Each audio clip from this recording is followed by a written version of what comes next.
नमस्कार, history hub में आप सभी का बहुत बहुत स्वागत है। तो जैसा कि अभी हम लोगों ने संवैधानिक विकास से संबंधित कुछ संदर्भ देखे, तो अब कुछ प्रश्नों को हम लोग देख लेते हैं जो आपके संवैधानिक विकास से भी रहेंगे, कुछ आपके राष्ट्रीय आंदोलन से होंगे और कुछ प्राचीन भारत से। तो इस तरह से हम कुछ प्रश्नों को यहाँ पर देखेंगे और जल्दी जल्दी से उनको रिवाइज करते चलेंगे। इससे जो संवैधानिक विकास पढ़ा है वो भी सही से समझ में आ जाएगा, साथ ही साथ जो अन्य संदर्भ हैं उन पर भी एक पकड़ बन जाएगी। तो चलिए शुरू करते हैं आज का सेशन। और सेशन से संबंधित पहला प्रश्न है किस अधिनियम के द्वारा कोर्ट ऑफ डायरेक्टर्स की संख्या 24 से घटाकर 18 कर दी गई। तो आपसे उस अधिनियम के बारे में पूछा जा रहा है जिसके द्वारा कोर्ट ऑफ डायरेक्टर्स के सदस्यों की संख्या 24 से घटाकर 18 कर दी गई। तो किस अधिनियम के द्वारा किया गया था ऐसा? यह किया गया था चार्टर अधिनियम 1853 के द्वारा। हमने आप लोगों को बताया था कि चार्टर अधिनियम 1853 के द्वारा कोर्ट ऑफ डायरेक्टर्स के सदस्यों की संख्या घटा करके 24 से 18 कर दी गई थी। और साथ ही साथ जो गवर्नर जनरल की कार्यकारिणी थी उसमें 6 सदस्य अतिरिक्त जोड़ दिए गए थे और 2 सदस्य गवर्नर जनरल की अपनी इच्छा अनुसार उसमें जोड़े जा सकते थे। तो इस तरह से 4 सदस्य उसकी कार्यकारिणी के, 6 अतिरिक्त सदस्य और 2 गवर्नर जनरल की इच्छा से तो एक केंद्रीय विधान परिषद 12 सदस्यों की अस्तित्व में आई थी। तो यहाँ पर इस प्रश्न का जो सही जवाब है वो क्या है? सी विकल्प, चार्टर अधिनियम 1853 के द्वारा कोर्ट ऑफ डायरेक्टर्स की संख्या 24 से घटाकर 18 कर दी गई। अगला प्रश्न देखते हैं। अगला प्रश्न है कौन सी घटना लिटन से संबंधित नहीं है? तो यहाँ पर क्या पूछा गया है कि संबंधित नहीं है। तो कौन सी घटना इसमें लिटन से संबंधित नहीं है? देखिए, दिल्ली दरबार लिटन से संबंधित है, वर्नाक्युलर प्रेस एक्ट बिल्कुल लिटन से संबंधित है और आर्म्स एक्ट ये भी लिटन से संबंधित है। जो लिटन से संबंधित घटना नहीं है वो है इल्बर्ट बिल। तो इल्बर्ट बिल यानी कि सी इस प्रश्न का सही विकल्प है। और इल्बर्ट बिल कब आया था? 1883 में, जबकि लॉर्ड लिटन का जो कार्यकाल है ये क्या है? 1876 से 1880। तो ये जो घटना है इल्बर्ट बिल जो है ये लिटन के कार्यकाल में नहीं आया था। शेष सभी घटनाएं आप देख लीजिए, 1877 की घटना है क्योंकि घटनाओं के वर्ष भी मांग लिए जाते, पूछ लिए जाते हैं। और ये जो आपकी घटना जो वर्नाक्युलर प्रेस एक्ट है ये 1878 का है, आर्म्स एक्ट भी 1878 का है। तो यहाँ पर इस प्रश्न का सही जवाब है सी। और साथ ही साथ उनके जितने भी यहाँ पर एक्ट दिए हुए हैं उनसे संबंधित डेट्स भी लिखी हुई हैं। और जो इल्बर्ट बिल है, इल्बर्ट बिल 1883 में और एक किसके कार्यकाल में पारित हुआ था? लॉर्ड रिपन के। तो इल्बर्ट बिल जो आया था ये लॉर्ड रिपन के कार्यकाल में आया था, ना कि लिटन के कार्यकाल में। तो यही इस प्रश्न का सही जवाब है सी, इल्बर्ट बिल। आगे बढ़ते हैं, अगले प्रश्न को देखते हैं। अगला प्रश्न है भारत में ईस्ट इंडिया कंपनी का शासन कब समाप्त हुआ? यहाँ पे 4 वर्ष दिए गए हैं, आपको बताना है कि भारत में ईस्ट इंडिया कंपनी का शासन कब समाप्त किया गया। तो इस प्रश्न का जो सही जवाब है वो है 1858। आप देखते हैं कि 1857 की क्रांति होती है और क्रांति के बाद में जब वो विद्रोह शांत हो जाता है, विद्रोह का दमन कर दिया जाता है, तो महारानी विक्टोरिया का घोषणा पत्र पढ़ा जाता है जो कि 1 नवंबर 1858 को आपका इलाहाबाद के मिंटो पार्क में ये लॉर्ड कैनिंग द्वारा ये घोषणा पत्र पढ़ा गया था। इसमें साफ साफ कहा गया था कि जो ब्रिटिश ईस्ट इंडिया कंपनी है उसके रहते भारत में इतना बड़ा विद्रोह हो गया, अतः ब्रिटिश ईस्ट इंडिया कंपनी के हाथों में भारत का शासन नहीं रह सकता। अब शासन जो है भारत का वो किसके हाथ में रहेगा? वो रहेगा आपका क्राउन के हाथ में।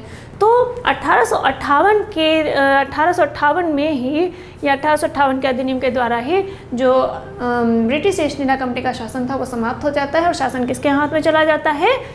ब्रिटिश क्राउन के हाथ में। तो यहाँ से शासन समाप्त होता है। साथ ही ये भी ध्यान रखना है कि वो भारतीयों को स्वतंत्रता नहीं मिली है, यहाँ पे स्वतंत्रता नहीं पूछी जा रही है, क्राउन के हाथ में चला जाता है शासन। ठीक है, तो इस प्रश्न का सही जवाब है ए, 1858। आगे बढ़ते हैं, अगले प्रश्न को देखते हैं। अगला प्रश्न है किस अधिनियम के द्वारा गवर्नर जनरल की कार्यकारिणी में 6 सदस्य जोड़े गए? तो ये किस अधिनियम में जोड़े गए? आप देखते हैं गवर्नर जनरल की जो कार्यकारिणी है उसमें 4 सदस्य होते थे, जो परिषद होती थी उसमें 4 सदस्य होते थे। अब 6 अतिरिक्त सदस्य जोड़ दिए गए। तो किस अधिनियम के द्वारा 6 अतिरिक्त सदस्य जोड़े गए थे? ये आपके जोड़े गए थे 1853 के अधिनियम के द्वारा। आप देखते हैं कि 6 अतिरिक्त सदस्य जोड़े गए थे और 2 सदस्यों को गवर्नर जनरल अपनी इच्छा से ऐड कर सकता था और 4 सदस्य तो उसके पहले से ही परिषद में थे। तो इस तरह से ये जो 12 सदस्य हो गए थे और इन्हीं 12 सदस्यों से एक आपकी केंद्रीय विधान परिषद अस्तित्व में आई थी। ये 12 सदस्यों वाली केंद्रीय विधान परिषद अस्तित्व में आई थी। तो ये किस अधिनियम के द्वारा आई थी? ये आई थी 1853 के अधिनियम के द्वारा। तो ये इस प्रश्न का यहाँ पर सही जवाब है 1853 के अधिनियम के द्वारा। साथ ही साथ आपके इससे संदर्भित जो भी चर्चा है वो आपके समक्ष है। आगे बढ़ते हैं, अगला प्रश्न देखते हैं। अगला प्रश्न है, जीविकोपार्जन हेतु वेद वेदांग पढ़ाने वाला अध्यापक क्या कहलाता था? ये प्राचीन भारत से संबंधित प्रश्न है।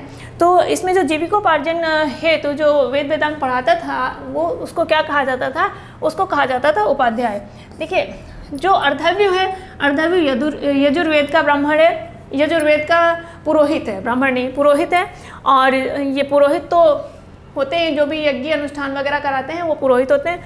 आचार्य जो बिना फीस लिए आपके बिना फीस के जो शिक्षा प्रदान करते हैं वो कहलाते हैं कौन? आचार्य। तो अब यहाँ पर पूछा जा रहा है कि जीविकोपार्जन के हेतु, यानी कि जीविकोपार्जन है तो इसका मतलब फीस लेकर के, अब फीस वो किसी भी रूप में ले सकते, तो वो जो फीस या जीविकोपार्जन हेतु जो वेद वेदांग पढ़ाते थे वो उपाध्याय पढ़ाते थे।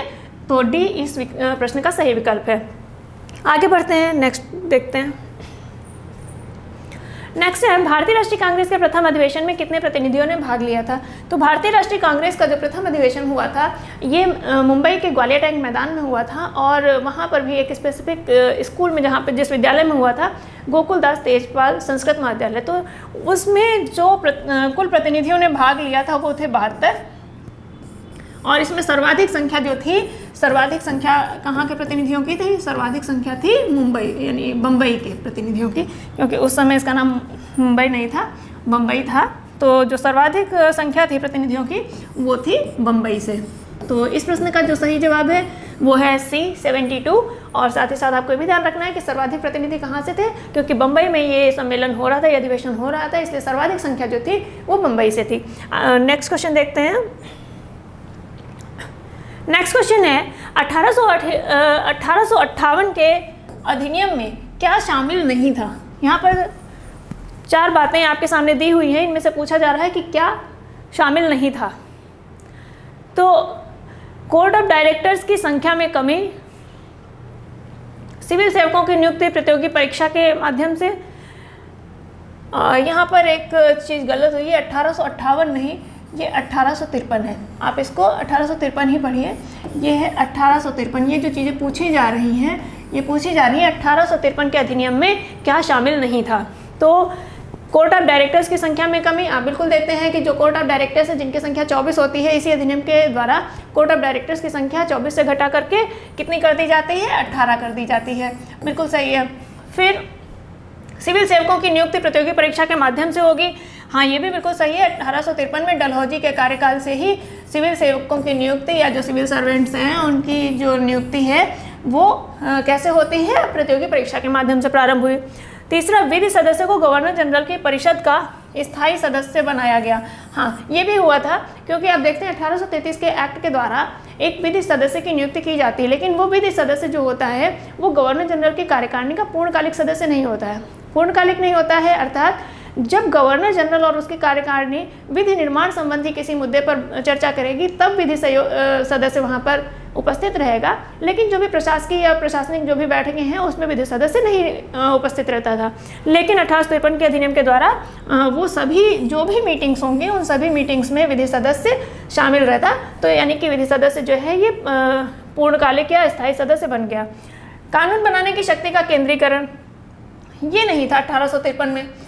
तो इस प्रश्न का सही जवाब है डी, कानून बनाने की शक्ति का केंद्रीकरण। और ये किस एक्ट के तहत हुआ था? ये हुआ था 1833 के एक्ट के तहत, जबकि मद्रास और बम्बई प्रेसिडेंसी की कानून बनाने की शक्ति छीन ली गई थी। तो इस प्रश्न का सही जवाब है डी, कानून बनाने की शक्ति का केंद्रीकरण 1853 के अधिनियम में नहीं था, बल्कि किस अधिनियम में था? 1833 के। तो इस प्रश्न का यहाँ पे सही जवाब है डी। नेक्स्ट क्वेश्चन देखते हैं हम लोग। नेक्स्ट है, किसने कांग्रेस के अधिवेशनों को शिक्षित भारतीयों का मेला कहा था? तो कांग्रेस के अधिवेशनों को लेकर के बहुत सारी आलोचना गर्मपंथियों ने की है। तो उन गर्मपंथियों में से ही एक गर्मपंथी नेता है जिन्होंने ये इनको जो कांग्रेस के अधिवेशन है उनको कहा है शिक्षित भारतीयों का मेला। तो शिक्षित भारतीयों का मेला किसने कहा है? ये कहा है लाला लाजपत राय ने। और याद रखना भी बहुत आसान है, अगर क्योंकि बहुत सारे स्टेटमेंट्स हैं तो याद रखने में कभी कन्फ्यूजन हो जाता है। तो आप देखिए मेला है, ये ला यहाँ पे और ये ला, बस ला को ला से जोड़ दीजिए, बस ये कनेक्टिंग लिंक बन गया। बहुत आसानी से आप लोग याद रख सकते हैं। तो किसने कहा था शिक्षित भारतीयों का मेला? तो ये कहा था आपके लाला लाजपत राय ने। नेक्स्ट क्वेश्चन देखते हैं। नेक्स्ट क्वेश्चन है, सर्वप्रथम 12 सदस्यों वाली एक केंद्रीय विधान परिषद कब अस्तित्व में आई? तो आपसे पूछा जा रहा है कि जो 12 सदस्यों वाली केंद्रीय विधान परिषद थी ये कब अस्तित्व में आई? तो कब अस्तित्व में आई थी? 1853 में आई थी, जबकि गवर्नर जनरल की कार्यकारिणी में 6 अतिरिक्त सदस्य जोड़ दिए गए थे। 4 सदस्य पहले से थे, 6 अतिरिक्त सदस्य जोड़े गए। 2 सदस्यों को जोड़ने का अधिकार गवर्नर जनरल को दिया गया था कि वो अपनी इच्छानुसार जोड़ सकता है। तो इस तरह से कुल 12 सदस्य हो गए थे और इन्हीं 12 सदस्यों की जो परिषद बनी थी उसको कहा गया केंद्रीय विधान परिषद।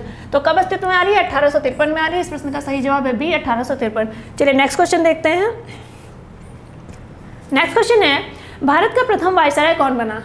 हमने इसको बहुत डिटेल में चर्चा की थी कि आपको गवर्नर, बंगाल का गवर्नर और बंगाल का गवर्नर जनरल, बंगाल का गवर्नर जनरल और फिर आपको भारत का गवर्नर जनरल और इसके बाद में भारत का वायसराय। तो ये 4 डेजिग्नेशन हैं जिनसे क्वेश्चन पूछे जाते हैं। तो ये चारों आपको याद रहने चाहिए और हमने आपको डिटेल में बताया भी है जो थ्योरी की क्लास है उसमें कि जो पहला गवर्नर बना बंगाल का वो कौन बना? क्लाइव। बंगाल का जो पहला गवर्नर जनरल बना वो कौन बना? ये बना वारेन हेस्टिंग्स। कब?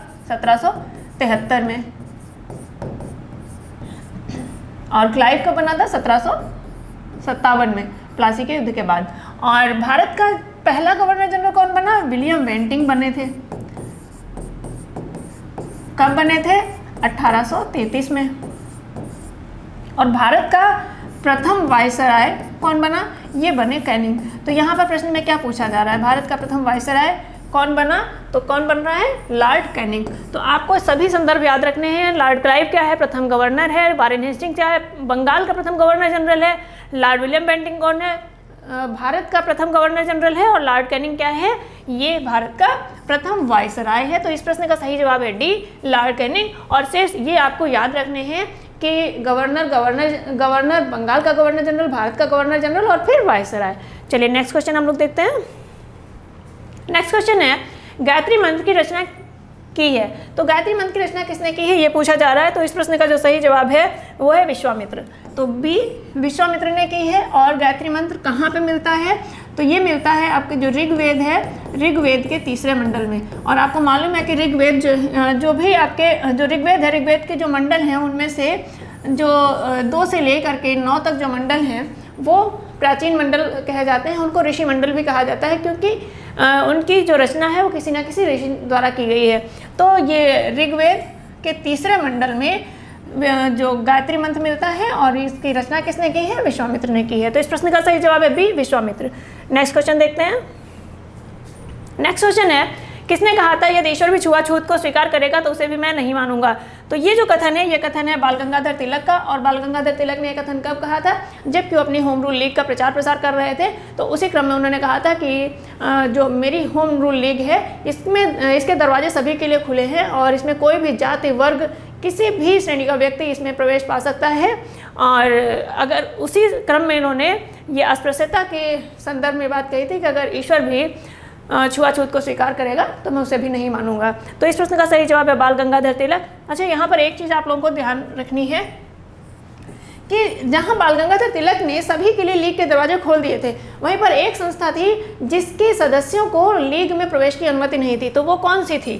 तो वो थी servants of India society. Servants of India society, ये जो इसके सदस्य थे इनको लीग में प्रवेश की अनुमति नहीं थी। क्यों नहीं थी? क्योंकि आप देखते हैं कि इसकी स्थापना किसने की थी? इसकी स्थापना की थी गोपाल कृष्ण गोखले ने। तो गोपाल कृष्ण गोखले कौन थे? एक प्रमुख उदारवादी नेता थे। तो गोपाल कृष्ण गोखले, फिरोज शाह मेहता, इन सब के चलते ही 1907 में तिलक कांग्रेस से बाहर निकाल दिए गए थे। इसीलिए तिलक ने अपनी लीग के दरवाजे सर्वेंट्स ऑफ इंडिया सोसाइटी के लिए बंद रखे थे, यानी कि इस संस्था के सदस्य तिलक की लीग में प्रवेश नहीं पा सकते थे। इस प्रश्न का सही जवाब है ए, बाल गंगाधर तिलक। आगे बढ़ते हैं, अगले प्रश्न को देखते हैं। अगला प्रश्न है, भारत परिषद नामक संस्था का गठन कब हुआ था? तो भारत परिषद का गठन कब हुआ है? 1858 में भारत परिषद का गठन हुआ था। भारत परिषद में कितने सदस्य होते थे? 15 सदस्य होते थे। और इन सदस्यों का जो वेतन होता था, वेतन कहाँ से जाता था? भारतीय राजस्व से इनका वेतन दिया जाता था। तो भारत परिषद का गठन कब हो रहा है? 1858 में हो रहा था, 58 में हुआ था। और साथ ही साथ इसमें ये भी ध्यान रखना है, इसमें कितने सदस्य थे? 15 सदस्य थे। और वेतन जो था वो भारतीय राजस्व से दिया जाना निश्चित किया गया था। तो इस प्रश्न का सही जवाब है सी, 1858। नेक्स्ट क्वेश्चन देखते हैं। नेक्स्ट है, विभागीय प्रणाली कब प्रारंभ हुई? तो विभागीय प्रणाली, जैसा कि आपको बताया था कि 1861 के एक्ट में विभागीय प्रणाली प्रारंभ हुई थी कि जो जिस क्षेत्र में एक्सपर्ट है उसको उसी से संबंधित विभाग दे दिया जाए। तो इस तरह से विभागीय प्रणाली का जन्म हुआ। तो जो विभागीय प्रणाली है कब प्रारंभ हुई? 1861 में। और विभागीय प्रणाली का जनक किसे कहा जाता है या जन्मदाता किसे कहा जाता है? तो ये कहा जाता है कैनिंग को। तो विभागीय प्रणाली कब प्रारंभ हो रही है? 1861 में प्रारंभ हो रही है। विभागीय प्रणाली का जनक किसको कहा जाता है? कैनिंग को कहा जाता है। तो इस प्रश्न का सही जवाब है ए। आगे बढ़ते हैं, अगले प्रश्न को देखते हैं। अगला प्रश्न है, भारत में सिविल सेवा का जन्मदाता किसे कहा जाता है? किसके बारे में पूछा जा रहा है? सिविल सेवा का जन्मदाता किसे कहा जाता है? तो सिविल सेवा का जन्मदाता कहा जाता है लॉर्ड कॉर्नवालिस को। तो लॉर्ड कॉर्नवालिस को सिविल सेवा का जन्मदाता कहा जाता है। हालांकि जब लॉर्ड कॉर्नवालिस ने सिविल सेवकों की नियुक्ति की थी तो कोई परीक्षा नहीं होती थी, बल्कि इनका मनोनयन होता था। ये मनोनीत कर दिए जाते थे जो भी सिविल सेवक, यानी कि जो कर्मचारी, जो अधिकारी भारत में अपनी सेवाएं दे रहे थे, उन्हीं में से मनोनीत कर दिया जाता था और उनको एज ICS नियुक्त कर दिया जाता था। तो ये जन्मदाता कहा जाता है, लेकिन यहाँ पर मनोनयन होता था। आगे चल कर के आप देखेंगे 1853 में डलहौजी के द्वारा, जो 1853 का जो अधिनियम आता है, उस समय जो आपका गवर्नर जनरल है लॉर्ड डलहौजी, उसके कार्यकाल से क्या होता है कि सिविल सेवा की परीक्षा प्रारंभ हो जाती है। तो इस प्रश्न का सही जवाब है बी, कॉर्नवालिस को सिविल सेवा का जन्मदाता कहा जाता है। तो यहाँ पर आकर के मेरे प्रश्न पूरे हो जा रहे हैं और ये सभी प्रश्न बहुत शानदार थे। इनसे अक्सर परीक्षाओं में सामना होता रहता है इन प्रश्नों से। तो इन प्रश्नों को बहुत अच्छे से आप लोग देख लीजिएगा और साथ ही साथ जो प्रश्नों में व्याख्या की गई है उस पर भी ध्यान दीजिएगा। और मिलते हैं ऐसे ही अगले सेशन में। तब तक के लिए आप सभी को बहुत बहुत धन्यवाद। Thank you.